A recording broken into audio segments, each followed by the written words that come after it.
Introducing Dr. Jan, speaker, healing coach, podcast leader, educator, Dr. Jan Bell, the advocate for the sick and tired. Ooh, you, God, man. Hi, welcome again to the Sick and Tired podcast. I'm Dr. Jan Bell, and I'm your host. Thank you one more time for joining us on this journey. My whole mission is to bring raw conversations to women 40 plus on our journey to healing, our journey as we're going through transitions of life. And one more time, we are here. And so as we continue to journey through these podcasts, these episodes, today we're going to do something a little different. We've talked about divorces and we've done a lot of discussion about that. But today we're going to have a discussion about marriage, about separation, and getting back together. Because everyone doesn't get a divorce, and couples who decide that they're going to work on their marriages, and that is a good thing. And I also want to be able to say on this podcast, there are couples who work together to make sure that their marriages continue on. Today I have a wonderful guest. Her name is Michelle Stillwell, and we're going to talk about marriage, separation, and getting back together. I'm so glad to be able to have you today. Thank you. I'm glad that you have joined us. I met Michelle, and we just have been just a part of one another's journeys. Mm-hmm. And I wanted to bring her to our journey, the sick and tired journey, so that you can also hear other stories and raw conversations. So today we're going to talk about you. Thank you. And your spouse. Yes. And we're going to talk about your journey with him. We're going to first start with the question: what was your ideal? Before you married, before you thought about getting married, you must have had some idea of kind of person you wanted to marry, right? Kind of. So Yeah. So let's talk about that a little bit. What were you looking for? Well, I grew up Irish Catholic, lots of family, lots of uncles, lots of aunts, tons of cousins. And the one thing that was always prevalent in the extended family was you're not allowed to have one boyfriend. You have to have lots at the same time, because you got to keep those boys in line. You got to keep them on the hook for you, not you on the hook for them. And so I kind of went through boy crazy a little bit, but I was more like, I got to test out the waters because I need to try. It's a trial and error. I knew I needed to, and I'm an extrovert. I didn't know that at the time. So it was more about getting to know different personality types and seeing what was different. And definitely, I think if I had to pick a quality, it would be somebody who could make me laugh, somebody who could bring me joy and make me laugh, and not take life too seriously. Yeah. I needed somebody like that, that wasn't uptight and needed to, and I kind of ended up finding that. Good. Brian makes me laugh all the time. Good. Yeah, That's a good thing. it is a good thing. So tell me, in your journey with Brian, how long have you been married? 26 years. 26 years. Mm-hmm. And during that time, when did you decide, or you guys decided that you needed to? Well, how was your marriage? Tell me. Sure. Tell me about your marriage, and tell me all the good things, and the reasons why you decided to separate. Separating. My parents had been married for 20 years, and my dad ended up taking me to lunch one day, my first semester away from school. I was a junior in college, but my first semester away, and took me to lunch and told me he was leaving my mom for another woman, and that he hopes I'm supportive. And by the way, she doesn't know yet. I haven't told her. So that was a bit of a shocker. That was a big shock. Right? Wow, don't do that. Yeah, that was not fun. Yes. And that was devastating. But Brian his parents had been divorced since he was 2, and it was a very volatile separation. There was a lot of fighting over him throughout his whole life. And finally he chose to live with his abuse in his stepfather life with his mother. And then his dad finally got him custody at 15. So we kind of entered into marriage with dysfunction. And we had a counselor one time. She said, well, you guys, and I love this because I think it's so true. She said, you two got together and decided that eating an entire pie in one sitting was not healthy. but you guys then went and ate an entire gallon of ice cream. And I thought, you know what, that's right. Because we knew what was unhealthy in our parents' relationships. And they were loving parents. We love our parents. We adore them. And, but we just kind of said, okay, we're not going to do that. We just had other bad habits. We didn't say, okay, we're going to interchange them with these healthier habits. We just had healthier habits, but did other things that weren't great. So, I think that's really stuck with me a lot, actually. Yeah. Is we didn't eat the whole pie. Yeah. But we had 3 kiddos. We had our own business. We started our business actually when we were engaged. Mhm. We've been in business 27 years.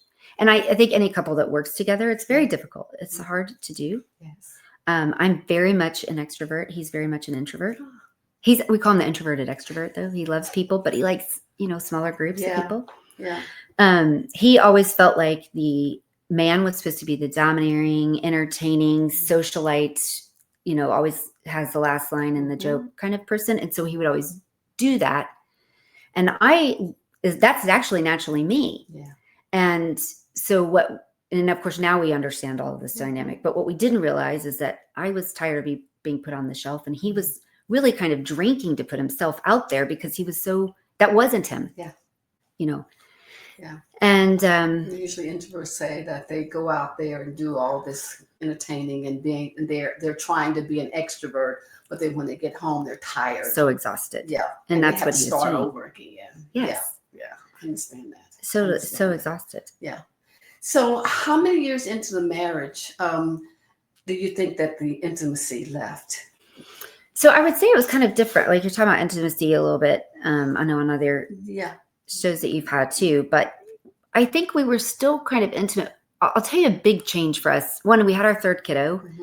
Mm-hmm. We moved house. Mm-hmm. We sold our home that we had brought them home to and had raised them for quite a few years in. And then we sold that, moved, and we were just trying something different, still running the business. Mm-hmm. I was struggling a little bit, just depression with just the move and trying to adjust and that kind of thing. And then Brian got elected as Dad's Club president at our church. Okay. And during that 2-year tenure of what I realized is, and kind of where the separation started, was that previously in our marriage, now we had been to counselors, mind you, anxiety medication was necessary. There were different things that we had developed throughout this time period. We were married, I think, 13 years before we separated. Okay. But what I realized when Dad's Club tenure was over is that for 2 years, he was getting his ego boost from someone else, and it wasn't me. Okay. And all of a sudden, he's not the president anymore, and he's coming back. And I realized how, one, that's so unhealthy for us to be that codependent on each other for each other's security and self-worth. His self-worth was based in that. He had never had that training or experience to understand what that meant. And all of a sudden, I'd had 2 years of freedom of that. And I was developing and growing and reading books and working with my children. And we'd started homeschooling. And I was doing all of these things that were developing and growing myself. And then he's like, wait a minute, I need this back. So when you're talking about intimacy, I definitely was pushing away intimacy with him because I understood I needed a partner. Yeah. Yeah. And not someone relying on me to lift him constantly. Right. And we really need to, explain and define that intimacy is more than just sexual. Correct. Yeah. Sure. I mean, sexual that's not all a part of the intimacy part, Yeah. but the closeness, Yes. the feeling of knowing that someone's there for you is the kind of intimacy that we're talking about today. Absolutely. Yeah. To have the kind of conversations that we're having today Yeah. and having that intimacy. Mhm. I mean, he would come home and it was like he'd want to just suck my face. Like, oh, let me talk about all these things. And I was like, oh, I didn't want to look at, I just didn't want to look at him. I just was so, I was so tired from that, that conversation. I was tired, and it's kind of a funny image, but I used to have this image in my in my brain. And I remember one time we were talking about it, and he said, well, tell me how do I make you feel? And I said, okay, I picture myself in this long gown, and I'm kind of walking away. I'm walking forward. I'm walking towards this beautiful future. I'm walking and I'm glowing and I feel great and I feel confident and strong. And you're on the back of this train of my dress, holding and pulling me back to this place where we'd been that was no longer fruitful. And he listened, and then he stopped me and he goes, well, I kind of picture it like this. I said, wait a minute. You do not get to decide what my image looks like. That's not fair. Wait a minute. That's not fair. This is mine, Right. not yours. Right. So we laugh about that now because it was funny. I mean, it wasn't at the time. It was it was a problem, right? It was something that he hadn't quite developed yet and was needing to do so. But we needed to separate. Yeah. And so, So that's why what I did was you going to say. think- When you why talk do you about think- intimacy yeah, too, sorry, yeah, I'm going to yeah, say about the intimacy. So we did have intimate conversations like that. We didn't shy away from those hard conversations. I will say that. He just wasn't figuring it out enough or fast enough where I needed it faster because I had that 2-year development time where I was doing all this emotional intelligence training, I guess I could say, growth. And so I needed him to catch up a little bit faster, I guess I could say. And he just wasn't. So there was intimate moments and times, but you're right. There was definitely not a partner marital intimacy that I desired and thought that my life was going to be.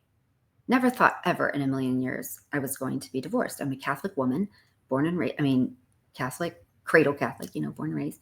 That was never, ever on my radar. It's not going to be. So that was a challenge. That was a challenge. So within the time, you said it was 13 years in your marriage before you guys decided to get a separation. Mhm. So he moved out. Yes, it was supposed to be temporary Uh-huh. for him to move out. And Uh-huh. I had, we were in counseling. I'd Yeah. been working with a counselor. So you continued to work with a counselor even with the separation. Mhm. Y'all were still going to counseling. Okay. Yep. I was going to confession every single week. Okay. Okay. I was meeting with priests every week. I was Mhm. going on retreats. Mhm. He moved out and it was supposed to be temporary, and he had like a checklist. So Mhm. Brian liked to checklist. So as long as he was doing and of course to him, he's like, well, I'm doing everything on the list and you're not letting me come back home. And I'm like, well, I'm not ready. And So it was your suggestion that you guys separate, or was it a mutual kind of thing? so I was, The one. I said, this isn't Mhm. working. We're struggling. We're all Mhm. struggling. And I think he recognized that too. Mhm. It definitely was a low point for him. I would say it was rock bottom at first, and then he beautifully developed into, I say the recovery process that we're in together now. And me too. I think I had already hit rock bottom Yeah. What was the struggle of separation or before separation. before as you were going into the separation and you realized that you needed to separate? What was the struggle? How does the Catholic woman get separated and justify it? And the pastor at the time, I remember I met with him, and again, I met with multiple priests. I didn't just meet with and one. I want you to tell me about this. Tell everybody about this story of your priest and what he said to you and how supportive he was. He But- said, Michelle, there's two things. One, your ego does not get to stand in the way of protecting your children. You do not get to stay married for the sake of your ego and staying married. You have to teach them what is right. And at the time, Brian was drinking irresponsibly. It's not his norm. But at the time he was. And he said, it's a liability and you have to protect them first. And he said, that divorce is not the sin, but it is all the sins that lead up to divorce that are. That's a good word. Dang, then that kind of That's gets a you, good word. That's a real good word. kind of gets you in the sucker punch, right? I mean, that's a really good word. Kind of sucker punches Someone's you. going to hear that and know that it's a good word. And my sins too. As we're talking about this, there was not just Brian. Mhm. We were Mhm. both causing damage. Mhm. Right? Remember, we both ate that gallon of ice Yeah, cream. That's We right. both did. It always takes two. It always takes two. Yeah. Yeah. Whether it's healthy or not Yeah. healthy, boundary setting, all of that, Yeah. those things. And we both had to learn those. Yeah. Boy, did we. Yeah. Yeah. And we still are. Yeah. It's still So how long were you separated? a year and a half. Uh-huh. 11 months out of the home, or not even quite, maybe 10 months out of the Okay, home where he okay. moved out, but kind of even in the home. I mean, there was Yeah, definitely separation and before the actual separation. before the actual physical Mhm, separation, and then mhm, 11 months out of the home. And one of the stipulations I had was that Brian needed to have his own counselor. He needed to have his own therapist. Did he have one? He did. Uh-huh. And it was funny because after he'd been with her for a few months, he said, she really wants to meet with you. And I said, okay. Mhm. He said, she just cannot understand why we were getting divorced. And so I went into it with her by myself, and she said, Michelle, I mean, you guys seem to have this idyllic marriage. And I said, well, hang on a second. I whipped out my notebook. And he'd really been in quite, he had rose-colored glasses, you know, he wasn't seeing all the things that I was seeing. Right. And, you know, And so when you pulled out your book and began to tell his counselor, his counselor, yeah, what did she say? she was real quiet for a very long time.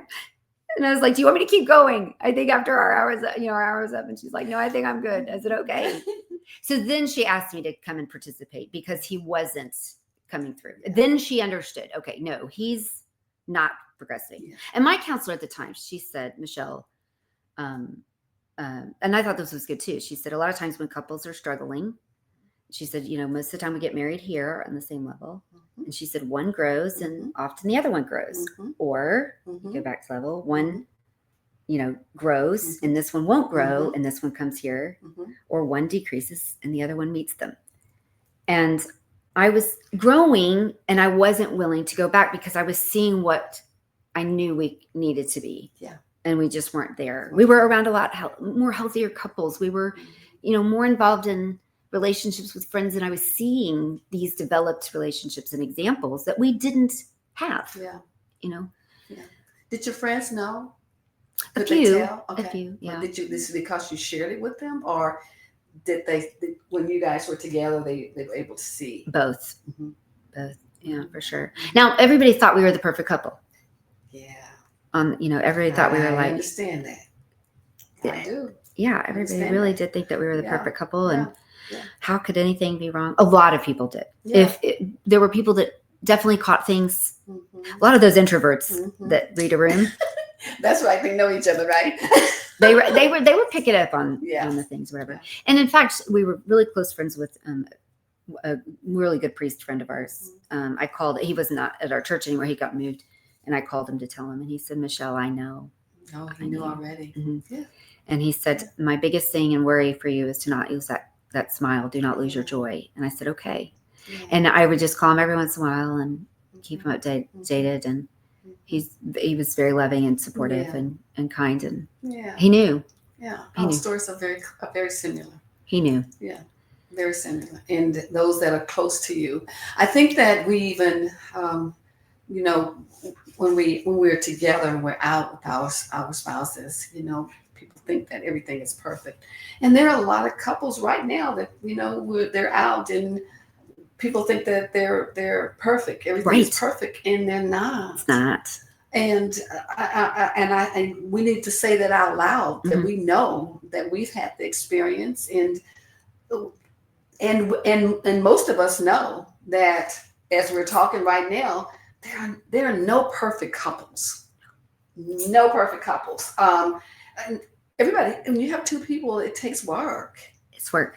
You know, it takes a lot of work. A lot. And somewhere along the ways, we have to be honest with Mhm. each other and honest with people that we see, like the therapist. Yeah. You know, I remember going to counseling with my spouse, and you know, and I would say, you know, crazy, yeah, you know, yeah, this is the way I grew up, and you know, and this is what's going on, and this is what's, and then, you know, he couldn't, there was nothing really going on. He couldn't see it, Yeah. you know, and all of a sudden you realize that, like you said, somebody is growing and somebody's staying still, Yeah. and or you are separated so that you can't even fathom what. Yes. Can you not catch up for Right, that? right.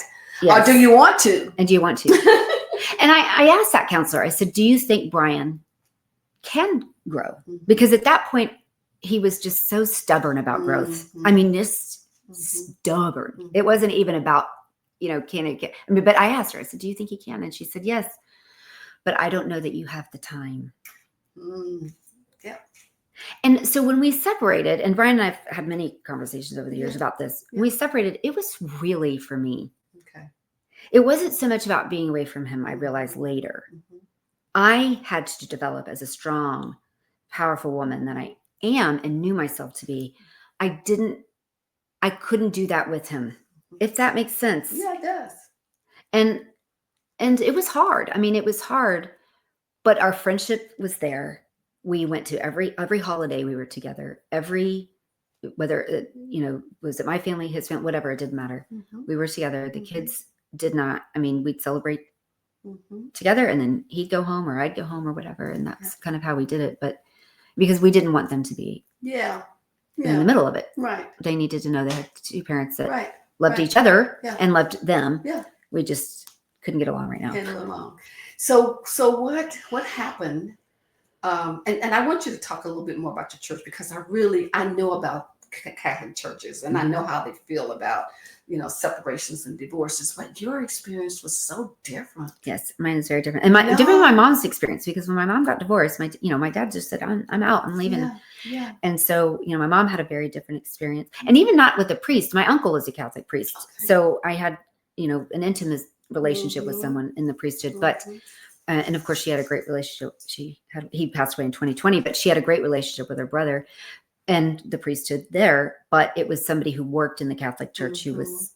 Mhm. It was a leader. It wasn't even a priest that gave Okay. her a bad experience. And I think in our churches we do shame. We Yeah, do.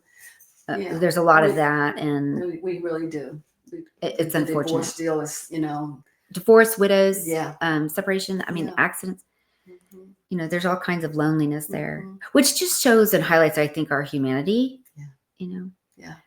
But I had great experiences with priests, and Because in the Catholic Church, when you get a divorce, what happens? What is the belief that you? so often you cannot get communion, or if you are in mortal sin, you cannot. Which means if you are, let's say, or if I were to try to remarry, that would be. But being divorced, I would be able to get communion. So Okay. just being divorced, that wouldn't be a big deal. Mhm. But I was in my 30s, cute, I thought, and You're still cute. thank you. I mean, like, am I going to get remarried? Am I going to have a relationship? I don't know, Right. kind of thinking like that. Right. And so that was going to be a challenge. Mhm. So I thought, well, you know what? I'm going to cross that when I get there. Yeah.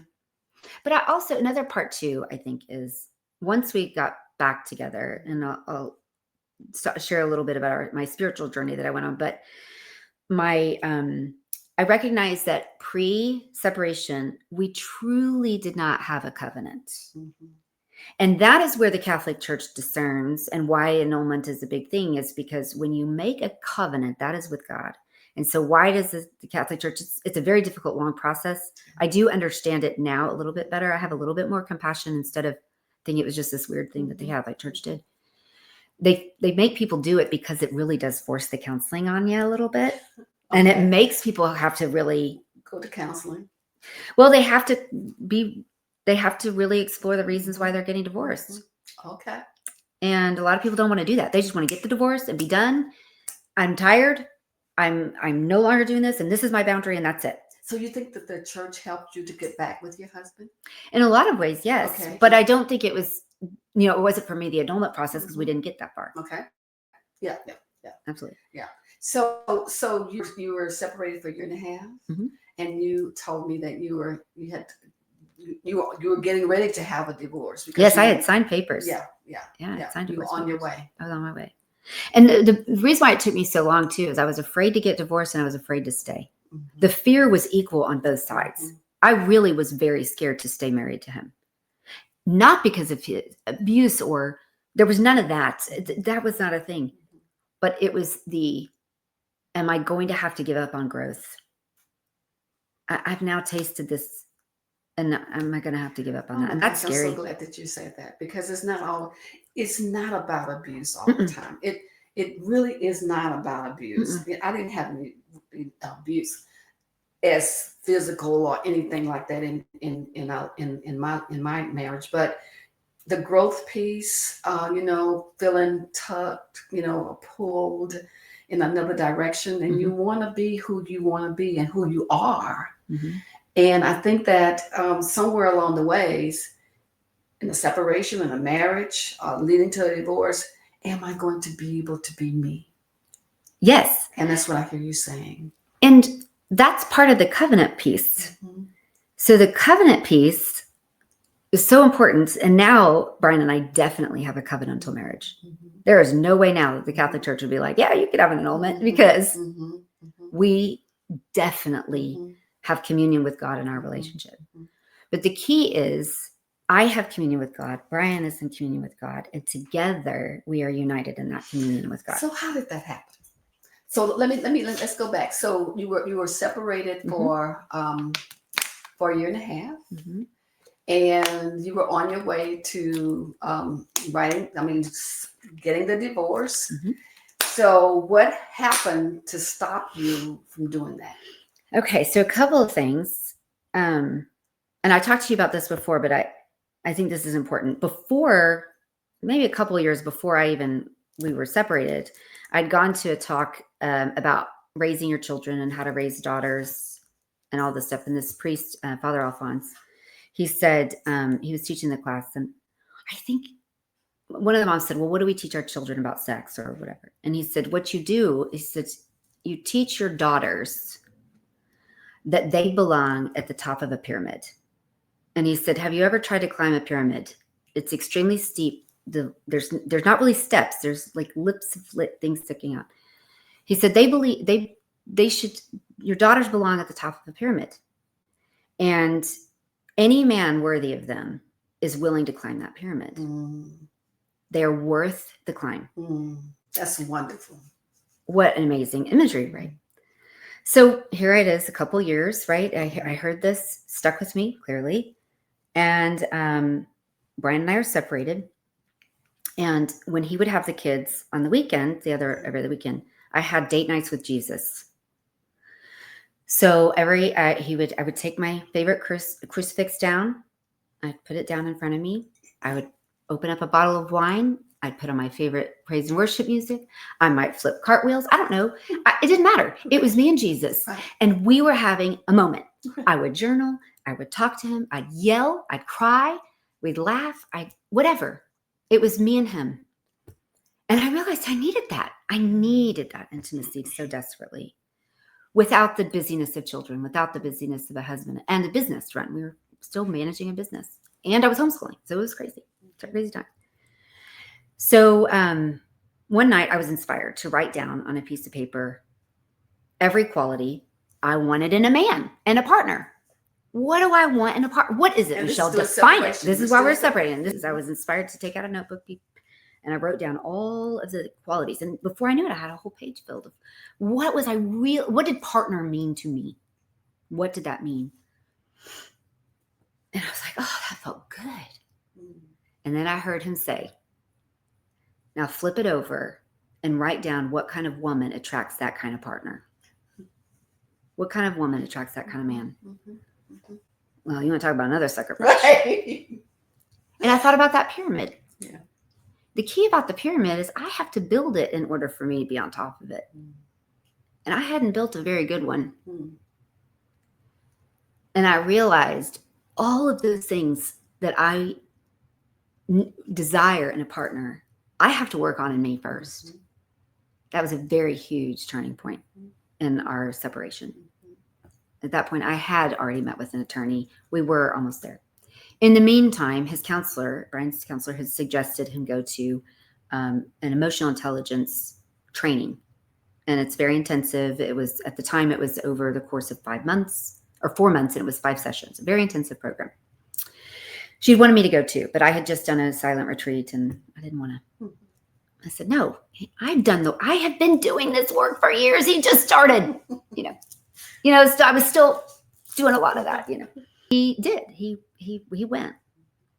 And I didn't like everything.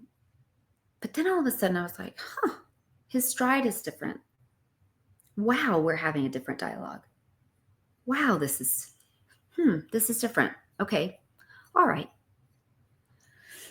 So I told my attorney, I said, wait to deliver the papers until I go to this. I need to do. I have been asking him to do all of these things. He's now asking me to do something. I do not feel that it is right if I don't. So I went. So he had started. He was a couple months, or I think 2 classes before mine, Okay. and 2 months before me. So then I went, and I started recognizing a couple of things. One, I'd had, before I even went on this retreat, I had this experience with Jesus. I mean, I really did have this very intimate dialogue with him, and very eye-opening. So I had started to soften a little bit, and not just so pointed at him and what I wanted to see in him, but more, oh, okay, now I need to see this in me. And so I started building my pyramid. And I go to start taking the class, then ours are kind of overlapping, and we're seeing each other at these functions. And about 2 months in, we started having those intimate conversations again. I had a partner, even if we were separated. I mean, we had decided whatever was going to happen, this training was going to help us co-parent. This was going to be great. And I called the attorney and said, I don't need you anymore. And Brian had done this. It was very romantic. It was very sweet. He had compiled probably 20 different songs that while we were separated reminded him of me and that told his love for me. And he had never expressed his love like that. So he learned how to do that. Wow. Yeah. He learned how to do that in the midst of the separation. He did. Yeah. He learned how to show me Mhm. and tell me finally. Mhm. And that's important, don't you think? Good. Yeah. I'd never heard anything but Yeah. negativity before. Yeah. You Yeah. know, Yeah. he wasn't critical, but it was never Well, he was doing the work. positive. Yeah. And so, but in our 13 years before, he was never overly critical of me, but he never spoke. If I, when I was trying to get intimacy out of him in those pre-13, the premarital years, not the yucky marriage years, I would say, what do you think of me? And tell me something. What do you think? All of us want those compliments, whatever, good things. And he would say the same 3 things every single time. You're very pretty, you're nice, and I like your hair. Every time. Same 3 things. Every time for 13 years. You're pretty, you're nice, and you have good hair. Thank you. I appreciate that so much.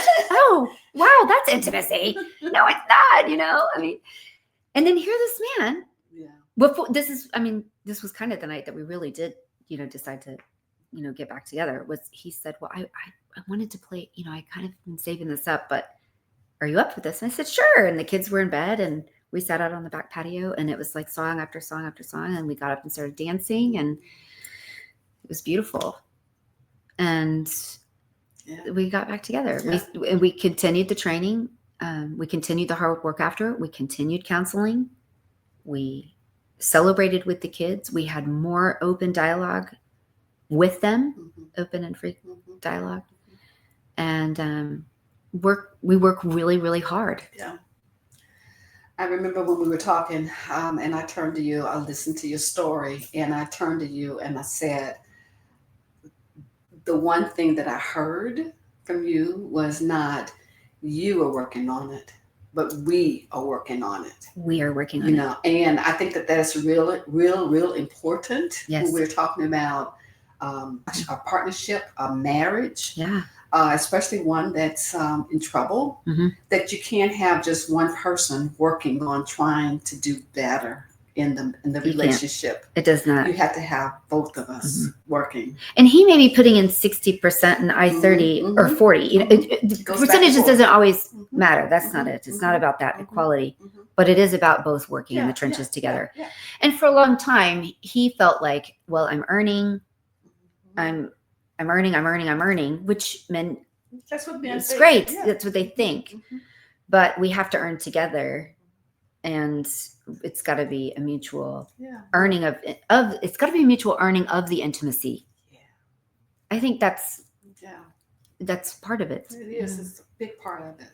Mhm. But I really, wanted to just make sure that we said the word we. We I think that a lot of We the are working on it, women yeah. that we will that will hear this, and even like I always say in all my episodes, I'm hoping men will hear this too. Mhm. That it's important that two people are working Mhm. on trying to make this partnership what it needs to be. Absolutely. And if you're not working together, then there's always a separation or even a divorce. Mhm. Yeah. But it appears that Brian got it. Yep. It appears that you even found places that you needed to work on. Absolutely. Boy, did I. Yeah, and I think that as we have gone through counseling, Mhm. and talked to our priests and our pastors, that is important for those people that we love and care for and want to give the right information to us to be positive, but let us know what it is that we need to do. Absolutely. Communication for sure. And in learning how to communicate what we're communicating. Yeah. Because just because I'm saying something and thinking I'm communicating with Yeah. you does not mean I'm thinking this, but you may not be hearing it the same Yeah. way. Yeah. Or a lot. And Brian and I really had to work on that. We Mhm. really worked. I see emotional intelligence a lot, but Mhm. I will say it is massive. Mhm. It's a huge, important part of growing the whole person. Yeah. But getting to understand each other, Mhm. not taking it so personally. It isn't. Yeah. Like you were talking about, what did you think about when? What was your impression of marriage? What did you think? What were you looking for in a partner? Mhm. Well, I think that's important. Of like, what are our expectations for what we think marriage is supposed to be versus what our partner thinks it's supposed to be? Right. What does partnership mean? I mean, so we've really had to define that and find empathy, find and pull out these things together to understand that. I had to really learn Yeah. How to do that. how to do Yeah. that because I was just blowing and going, Yeah. and I just bulldozed right all Yeah, over him. Yeah. And there are a lot of women that have done that. Absolutely. You know, and I don't think that we talk a lot about that. We don't talk about. I think that we live lives, like you said, perfect lives, and we've gone through marriage separation and coming back together, but we don't want anybody to know that we were separated. You know, Yeah, it's taboo. You know, it's very taboo, but You're gonna catch happens. That's right. Don't catch it. You know, but it happens, Right. and to even just to talk, just have a conversation about it. Yes. Maybe someone that's listening, a person that's listening, can go and say, "Hey, you know, Michelle talked about it. So it has happened to me. Let me share it with someone else because you know, I have always said, and it is my belief that there's nothing new under the sun. Nothing. You know, Yeah. It's always, you know, there's someone that has gone through it Mhm. and someone that has been able to jump over to the positive side of it. Yeah. But we don't talk about it. Mm-mm. We just walk around seeing people in pain and not talking about it. Yeah. And that is what this whole episode is about. Absolutely. And I was sick and tired of being sick and tired. Yeah. And I finally did something about it. Yeah. But it was really, really difficult and it was messy and it caused pain. We were already in pain and pain was still there and sin was happening and it wasn't going to stop if we didn't Yeah. change. And it was very stressful. And it was super stressful. It eased, it got better. And then we learned how to grow and to change Yeah. and to develop. Again, we together Mhm. as a team, Mhm. and for him to build me up and for me to build him. So when we're growing or when we recognize, this was kind of funny, probably at the first few years, maybe 5 years right after we got back together, whenever one of us would recognize something that was kind of ugly about the other one, Yeah. like I would say, you know, Brian, I just recognized this about me. Or we'd have an argument and then something came out and we'd understand the root of where it was coming from. We would celebrate that with each other. Wow. Like, hey, you just noticed something really ugly about yourself. And I just want to say that's awesome. Wow. Thank you. Wow. Like you're right. Thank you for acknowledging that's how it hurts me. We'd celebrate it because it was like, wow, you know what? You just knocked off something that was weighing you down. So do you think it was because of the training that you went through, because of the you know, the positivity that you had, Mhm. positivity that that came to you in a most stressful time of your life, that you were supported He was supported in a different kind of way. Mhm. And not only that, it seems like there was some honesty, some truthfulness lot. that came out A lot. of you knowing what you needed to do and saying it out loud, Mhm. and him saying, this is what I need to do as well. Mhm. So my question now is, how long have you guys been back together? 11. Wait, let's see. 13 year and a half. Yeah, about 11. Uh-huh. Sure. So how is that working? Is it how are you? Yeah. Is it still working pretty good? It's a lot of fun. Are you, have there been days where you said, oh man, maybe I should have gotten that divorce? I would say not that I've wanted to get the divorce, but dang, I'm mad and I don't know what to do. Okay. I mean, I think there was, I don't know, last year or something, I just got in my car and left and said, I'll be back when I'm back. And I just went to my aunt's and got a little Lebanon and I just needed 24 hours away.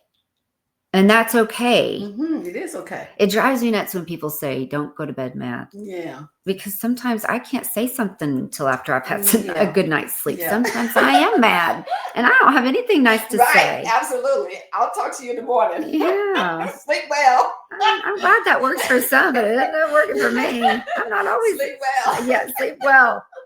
That's all I got to say. Yeah, sleep. Let me get some night's rest and calm and then have my prayer time. And both of us need that. Brian needs it too. I think what's funny too about Brian and I think because I am such an extrovert and I am so talkative and I really I'm really an open book. What you see is what you get with me. And I'm not ashamed and afraid to tell my story. And neither is Brian. It's about ours too. But I think that sometimes he thinks when I'm angry that he's like, well, you got to get it out. And so I think he forgets in that intense moment. And really what I need to do is I need to go calm down. I need to pray. I need a minute because I have to remember my own humility too. I think that's a big thing too. Ego gets in the way a lot in relationships, doesn't it? Pride. Yeah. And then I don't want to admit that I'm wrong. Yeah. So sometimes, I mean, it has not been an easy road getting back together. It's a lot of work. But again, I finally had a partner willing to work. I can say he is my partner. That's important. Which is really important. It is really important. It is very, very important. It really is. So as we kind of begin to, listen to all these wonderful things and, the good and the bad and, the indifferent, it comes out positive, but still work because you're two individuals, and it takes work when you have two people working. Yeah. What would you like to say to the ones that are listening to you about being married and coming into a marriage and finding yourself in a place where you needed to just take a pause? Yeah, pause. There's power in the pause. And then we got back together again. So what would you say? Even those who are thinking about getting a divorce and reach out. Yeah. And maybe, really wondering if you should get a divorce or not. And those who do not want to get a divorce, what would you say to those couples? What would you say to those ladies that would be something that they can take from this time that we've had together? I would say build your pyramid. You belong on the top of it. And my husband now every day makes that climb. And every day I keep working to make sure it's worth it. That's the climb it's solid. It's a solid pyramid. I think that's important. I'd say don't give up on yourself. Talk to your friends. Ask your spouse to get help. Ask them to not stop. Ask them to pay in the time. Set healthy boundaries. There's a lot of good things I think that are important to say. Yeah. When you have another partner, another spouse, whatever, there are certain boundaries that you don't even know that you need to set up until you meet that person, until you marry that person, until you have a relationship. One thing that was important to me too, and I know we're wrapping up, but one of the things I was talking about the fear of staying and the fear of, and the stigma and all of the things that I felt I was worried about and thinking of. the one thing that really did help tremendously too, that was also a massive turning point, was the reality hit me. And again, God just said, hello, baby, I love you. He's like, daughter, I love you. I am not where fear is. Very good. Can't be a fear. You can't fear. Yeah. Can't fear. Step away from it. Yeah. Yeah. And God was going to be with me, and Yeah. he was going to help me raise those kids Yeah. by myself. And he was going to be with me every step of the way. And I did not have to fear that I was going to be alone, because I wasn't. And I didn't have to fear being back together with Brian, because he was going to give us the tools that we needed. Now that we were working Mhm. together, he was going to give him those tools that Yeah. he needed, because Brian was now open to listening, and he was open to getting those things Yeah. too. Yeah. And then I was opening to hear him. Yeah. I hadn't been open to hearing him. Yeah. I've been Yeah. so shut off about it. Oh, this has been great. Thank you, Jan. Thanks for having me on. Oh, good. This is food for thought, food for love, food for Thank you. living on. Yeah, You living know, on. and I really appreciate you coming and talking to us, because we need to hear that. You know, Yeah. we have it's about a journey. It's about transitions of our lives, It and is. transitions are different. You know, different transitions for all of us. But Mhm. they are always transitions that we're going through. Absolutely. So this is one that that we need to understand, that we can get together and we can work on our marriages. And the marriage is always one that we're working on all the time. All the time. And it can be a good time Yeah. working. Thank you. Thanks for letting me talk about Oh my guy. oh, He's pretty yeah. he's pretty cute. Oh, good. I'm looking forward to meeting him. And he makes me laugh. He makes you laugh. He That's makes me laugh. important. And we need to laugh. There's so much going on in the A world. lot of joy. Oh, so we have to have joy. He gives me a lot. Yeah. Oh, he that's brings a lot of good. joy to my That's life. good. Yeah. Once again, thank you, Michelle, for Thank you. coming and being a part of the Sick and Tired podcast. And Thank you. we are looking forward to more conversations. We will have them. But we are wanting to make sure that you are getting everything that you need. This has been a raw, wonderful conversation. Thank you. And we are going to just let you know that you are always important, and you are enough.